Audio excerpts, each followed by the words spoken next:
Bir deprem özel programından daha merhabalar değerli izleyiciler. Antakya'nın Samandağ ilçesine bağlı Tekebaşı yani Mina köyündeyiz.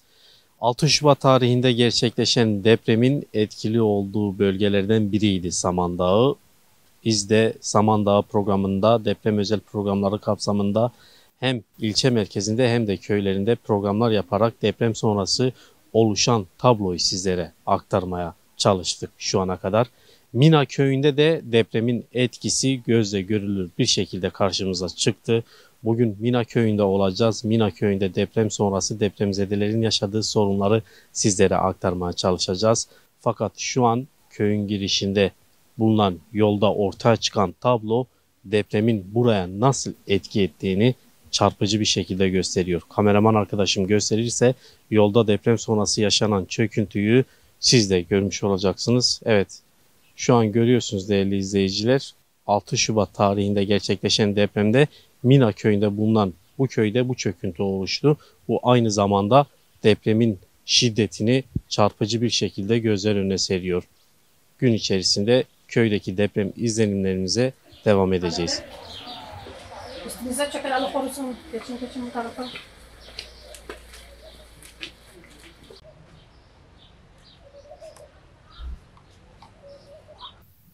Abla merhabalar. Geçmiş olsun. Geçmiş olsun. Siz de depremden etkilendiniz. Ne Evet. durumdasınız? Nasılsınız? Valla çok kötü durumdayız. Nasıl olalım yani bu durumda? Bizim de hayvanlarımız var. Gübrelerimizi getirdik. Çadırın altında kalıyoruz biz de aynı. Çadır bulabildiniz mi bu arada? Yok mu? Hayır. Kendi imkanlarımızla. Kendi imkanlarınızla mı? Köylere hiç çadır gelmediğini gözlemledik. Yani şu ana Evet, kadar yok, birçok kesinlikle bizim teke başına hiçbir şey gelmedi. talep mi olmadı yoksa kimse gelip Tabii ki sizinle mi gidip başvuru ilgilendi? yaptık. Evet. Karakol jandarmasına gittik. Başvuru yaptık. Ama hiçbir yardımda bulunamadı bizi maalesef. Ölüme terk etti. Ne diyebiliriz? Başka ihtiyaçlarınız ne şu an? Yani barınma dışında ısınma, temizlik, Yani böyle hijyen bir şey var mı? kimse Bir beklemiyordu zaten. Ani bir şey oldu. Kimsenin ne geliri var artık çalışamıyoruz. Siz de Samandağ gördünüz. Yani çok kötü. Bilmiyorum ne diyebiliriz. Acımız büyük. Yakın derecede akrabalarımızı kaybettik. Yani bundan daha kötüsü olamaz. Aslında kırsal kesimlere, köylere yardımların ulaştırıldığı söyleniyor. Siz Sadece onu da zaten yani devletten değil yabancılar bu yardımda bulundu bize sağ olsunlar. Kıyafet olsun, gıda olsun, su olsun. Yani devletten hiçbir şey gelmedi bize. Zaten 3 gün boyunca depremi yaşadıktan sonra etrafımızda hiç kimse yoktu. Ne Kızılay, ne jandarma, ne AFAD hiç kimse gelmedi. Yani resmen Hatay'ı ölüme terk ettiler. Bundan daha kötü bir şey olabilir mi? Ben herkese sesleniyorum, sadece başbakan değil, hepsine. Sonuçta hepimiz insanız. Akrabalarımız yaşıyordu, sesleri çıkıyordu ama 3 gün sonra zaten biliyorsunuz yağmur da vardı, havalar soğuktu. Yani çok kötü durumdaydık ama maalesef ilk defa Hatay, yani daha önceden tabii ki çok eskiden depremden kaç kere Hatay 7. defa, şimdi 8. defa oluyor. Şimdi aynı şekilde yani aynı durumdayız. Ama kimse anlamıyor. Bilmiyorum ne diyebiliriz. çok geçmiş olsun. Teyze Türkçe biliyor musun? Türkçe bilmiyor. Bilmiyor mu? Çok geçmiş olsun teyze. Allah sabır versin abla. Yani Amin keşke amin cümlemize inşallah. Ama keşke hani çadır, herkese bir şeyler. geçmiş olsun. Burada kendi imkanlarınızla bir baraka kurmuşsunuz. Evet, kendi imkanlarımızla. Ne durumdasınız Valla kötü. Korkuyoruz. Şu an bunu kendi imkanlarınızla görünen o ki İçeri kurmuşsunuz. geçebiliriz Yok mi? geçeceğiz. O arkadaşım gösterecek de siz burada nasıl yaşıyorsunuz? İhtiyaçlarınız neler? Valla evimiz burada. Yakın olduğu için gidip geliyoruz yani ihtiyaçlarımızı karşılıyoruz. Eve giremiyorsunuz tabii. Eve ama yatamıyoruz evde. Şu an ihtiyaçlarınız ne? En çok ne ihtiyaç duyuyorsunuz? Valla ihtiyacımız ne desem her şeye ihtiyacımız var. Her şeye. Gidip sıraya bekliyoruz erzak için ama artık beklemiyoruz, uğraşmıyoruz. Yeter aldığımız kadarıyla imkanlarımızla, paramızla alıyoruz yani böyle geçiniyoruz. Sağ olasın. Aynı yani durumları görüyorsunuz. Burada bayağı bir sıkıntımız var. Kendi imkanlarımızla yaptık zaten bunu. Peki şu an talepleriniz, çağrınız nedir? Ne istiyorsunuz? 10 bin veriyorlarmış yani bu 10 bin kime yetecek, ne yapabiliriz yani 10 binle. Yani boşuna yani böyle şey, devletten bir şey beklediğimiz yoktur. Kendi imkanlarımızla yapıyoruz bu işleri. Yani sağ olsun arkadaşlar var, tanıdıklar var. Yani bu taraflarda yani devletten hiç beklentimiz yok. Devletten, ne muhtardan, ne de Samandağ Belediye Başkanı, hiç kimseden. Herkes kendine bakıyor. Başka bir şey yok burada. Abla siz mühendis ve 10 bin liradan bahsettiniz az önce. Bizi 10 bini istemiyoruz. 10 bin neyi getirir Allah aşkına? 10 bin ölüleri akrabalarımızı getirebilir mi? Getiremez. Mühendisler geliyor. Dün geldiler mesela, çıkabilirsiniz dedi. Çıktık. İkinci deprem oldu. Ya çökseydi, enkazda kalsaydık kimin umurunda olacak? Çıkın diyor, serbest, sapasağlam. Şimdi git kardeşim, bak merdiveni, çek merdiveni, bizim merdiveni çek. Oturulur mu bu evde? Geldi mühendis, imzaladı, oturabilirsiniz. Nasıl oturacağım ben? 3. katta sallanacak gibi sallanıyoruz. Bunun bedelini kim ödeyecek? Çocuğum öldükten sonra ya da ben öldükten sonra ya da enkazda kaldıktan sonra kimin umurunda? Devletin mi umurunda olacak mı? Geldi 5 dakika sallandı, apar topar gitti. Korkmadı mı? Korktu ama. Bizi düşünün. Taş düşe düşe nereye gideceğiz? Hangi memlekete kaçalım? Azrail üzerimizde. Allah'a emanetiz. Allah'tan başka hiç kimsemiz yok. Ne devlet? Hiç kimse. Hiç kimse bu devirde cebin doluysa cebin. Uçarsın gidersin. Paran yoksa sen yerle bir olursun. Bugün 20. gün herhalde değil mi? 2 hafta. Biz daha 2 gün önce bizi çadır tesis edildi ama devlet tarafından değil zaten. Şimdi onu kurmaya çalışıyorlar. Mesela su gelirse, yağmur yağarsa gibisinde, ki zaten gördüğünüz gibi çadırımız yaz çadırı aslında. Bir tane engelli abim var. Ona yapıyoruz onu.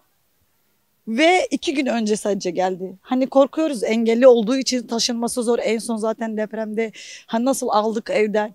Keza bizim akrabamız zaten, burası Tespih Mahallesi. O kadın da işte gördünüz belki, bilmiyorum. O tarz insanları zor şekilde çıkartabiliyoruz evden. Bunları da düşünmediler. Zaten her şeye geç kalındı. Sistem bozukluğundan dolayı. İhtiyaçlarınız ne şu an? Aslında barınma alanı, yani çadır zaten oluyor. Onlar gerekiyordu. Zamanında gerekiyordu. Bunlara geç kalındı. Mesela biz evde yattık. Benle engelli abim, babam evde yattık o korkuya rağmen. En son yaşadığımız şey zaten bizi hani bahçelere, işte çadırlara yönlendirdi. Ama ne? Hani daha erken bunu düşünülmesi. Gerçi enkaz altında kalan insanların işte hani yakın derecedeki akrabalar dışarıda kaldı. Onlara bile bu çadırlar ya da ihtiyaç neyse hani sunulmadı, getirilmedi, zaten geç getirildi. Sizce neden mesela 3. haftasına giriyor deprem fakat hala mesela sizin gibi birçok aileye çadır bile ulaştırılmış değil? Neden böyle bir durum söz konusu sizce? Neden? Hükümetin sistemsizliği. Aslında şöyle bir şey söyleyebilirim açık ve net. Hükümeti yöneten insan ya da insanlar diyelim aslında halkını sevmiyor. Zaten bu daha önce de böyleydi. Hani sadece bu depremden dolayı değil. İnsanlar öfkeli zaten. Sevmiyor. Hükümeti yöneten insanlar halkını sevmiyor. Halkı ne kadar mutsuz olursa, sanki ego artık bu herhalde büyük bir ihtimalle. Ne kadar halkı mutsuz olursa ben daha mutlu olurum gibi. Böyle bir sistem, böyle bir Türkiye yok yani. Ya bu durum, özellikle şu anki durum, hani biz daha önce televizyonlarda izlerdik, çok üzülürdük. Ama biz yaşadık ve hakikaten savaş alanı bildiğiniz savaş alanı ve müdahaleye engellemeler ya da işte bazı çoğu ihtiyaçları engellemeler, geç gelmelerine sebebiyet. Bir de üstüne üstlük hiç utanmadan, yani gözlerinin içine insanların baka baka vurgun yapıldı bildiğiniz. Ben böyle bir bağış ne ya böyle, gerçekten anlamıyorum. Bağış yapacaksa gelsin ya, baksın, al sana bağış yapıyorum, şu kişi sana bağış yapıyor desin depremzedelere. Birebir yapsın bunu. Bu ne? Bu kimi kandırıyor yani? Bu benim şahsi düşüncem. Ben bir birey olarak, Türkiye vatandaşı olarak bu sisteme zaten daha önce de karşıydım. Bu andan sonra daha çok karşıyım. Çünkü sistem yok. Sistem dediğimiz şey yok. Bazı profesör, ya zaten profesör bırakmadı. Avukatlar gitsin, doktorlar gitsin. Yani doktor doğru dürüst bulamadık burada ya. Zamanında gidecekse gitsin diyor. Öyle bir şey mi olur ya? Nasıl bir yönetim, ben anlamadım yani. Sıkıntılıyız ve çok öfkeliyiz. Yani ne diyeyim bilmiyorum. Enkaz altında kalan daha hala zaten ölüler var.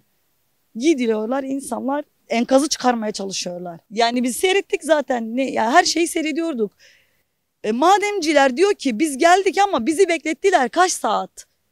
Neden o madenciler bırakılmadı? Çok güzel çalışmalar yaptı mesela o madenciler. Ben seyrettim, yani çok seyrettim haberlerde. Belki çok kurtarılırdı. Zaten geç kalındı ve erken bıraktırıldı. Bu şekilde yani. Geçmiş olsun. Nasılsınız? Ne durumdasınız? Abi nasıl olalım? Çok şükür bizde yıkıntı yok ama içeri geçemiyoruz. Yani nasıl olalım bakın. Bir eve sığamıyorduk. Şimdi 4 aile bir çadıra sığamıyoruz. Şu an nasıl yaşıyorsunuz? İhtiyaçlarınız neler? Yardımlar, gelen yardımlarla yaşıyoruz abi. Gelen yardımlarla. Yani hayatta kalmaya çalışıyoruz, mücadele ediyoruz. Görüyorsun burada bir 100 kişi falan kalıyor şu an bu çadırlarda. Yani sağlıktan olmasa bile psikolojik gitti yani abi. Gitti yani. Psikoloji falan kalmadı. Ne bizde ne çocuklarda. Yardım ulaşıyor mu size? Şu ana kadar hiç ulaştı mı yardım? Hani nereye kadar yardımlar olsun, başka bir şey olsun. Evlerde çok şükür bir şey yok ama geçmeye cesaret edemiyoruz. Çünkü hep sarsıntılar oluyor, hep depremler oluyor. Buna sağlam raporu verdiler. İçine girin yıkılmış. Sağlam raporu mu daha önce verilir binanıza ve sonra depremden dolayı yıkıldı? Depremden sonra yıkıldı. Yani içerisi berbat. Oturacak şekilde, yani onların lafına gelseydik, otursaydık ne olacaktı? Altında kalacaktık. Yani geçin içeri, oturulacaksa gelsin kendisi otursun. Ne diyelim bak. 25 kişi yaşıyoruz çadırda. Kendi çadırımız yaptığımız. Jandarmaya gidiyoruz, muhtara getirin diyorlar. Kayıt aldılar. Dedi biz geri döndüreceğiz. Yine kayıt gelmediler. Dediğim zaman muhtar gelecek diyor. Muhtar gitmiyor. Yaşam hayatı sıfır. Abla geçmiş olsun. Siz ne durumdasınız? Aynı. Yani kayınçom olur. Aynı çadırda, aynı yerde oturuyoruz. Şu an ihtiyaçlarınız ne? Neye ihtiyaç duyuyorsunuz özellikle? Sadece güzel bir çadır olursa, yani her bir aile tek başına kalabilse, üst üste yatıyoruz. Yani bu çadır kaç kişi sığabilir? Mutfağımız, yemeğimiz, her şeyimiz orada, yatmamız, her şeyimiz orada. Yani bakın, yani çamur içinde kalıyoruz. Yani yemeğimiz, içmeğimiz gelsin yeterli diyoruz. Bir de sığınacağımız yer olsun yeterli. Evimiz hepsi çatladı. Diğer az hasarlı oturabilirsiniz. O depremde şimdi evimiz paramparça olmak üzere yani. Dedikleri gibi en büyük deprem gelirse bir çatı kalmayacak bizde. Öyle. Yani kıyafet istemiyoruz. Sadece erzak. Bir de yani temizlik malzemesi bunları istiyoruz. Çadır istiyoruz. Evet değerli izleyiciler, Samandağ ilçesine bağlı Mina köyündeydik. Depremden etkilenen merkezlerden biri de burasıydı. Yıkımlar yaşandı ve şu an köyde birçok yapı hasar almış durumda. Biz de köydeki depremzedelerle görüşmeye çalıştık. Depremin kendilerine etkilerini görmeye, sizlere aktarmaya çalıştık. Köyde gün boyunca gezdik ama belki de birçok aslında çarpıcı tabloya, hikayeye denk geldik. Fakat belki de en çarpıcı yer burasıdır diyebiliriz. Burada köylüler kendi imkanlarıyla çadırlar kurmuş durumda. Çadır yardımı alamadıkları için ortak bir alanda kendi imkanlarıyla, barakalar daha doğrusu diyebiliriz. Çünkü çadır değil, naylon poşetlerle sizin de gördüğünüz gibi barakalar kurmuş durumdalar ve çoluklu, çocuklu, yaşlısı, hastası, engellisi onlarca belki abartmıyoruz değerli izleyiciler. Belki 100'ü aşkın kişi bu çadırlarda yaşamaya çalışıyor. Tek bir çadırda bile 20 kişi, 30 kişinin yaşadığına denk geldik. Her şey zaten gözler önünde. Mina köyünde olup bitenler, deprem sonrası olup bitenler bunlar. Halk evlerine geçemiyor. Çünkü sürekli artçı sarsıntılar oluyor. Birkaç defa şiddetli deprem oldu burada. Bu yüzden halk evlerine geçemiyor. Kırsal kesimde olduğu için, bir köy olduğu için yardımlar da buraya gelemiyor. Yani temasa geçtiğimiz hemen hemen bütün depremzedeler özellikle de barınma noktasında, çadır noktasında sıkıntı yaşadıklarını dile getirdiler ve kendi imkanlarıyla böyle barınaklar oluşturmuşlar. Şu an böyle çözüm arıyorlar fakat gıda, temizlik, hijyen malzemeleri konusunda çok ciddi ihtiyaçları var. Burası da kendi imkanlarıyla kurdukları bir çadır kent diyebiliriz. Zaten kameraman arkadaşlarımız sizlere detayları gösterdiler. Samandağ ilçesinin köylerinde durumu değerli izleyiciler.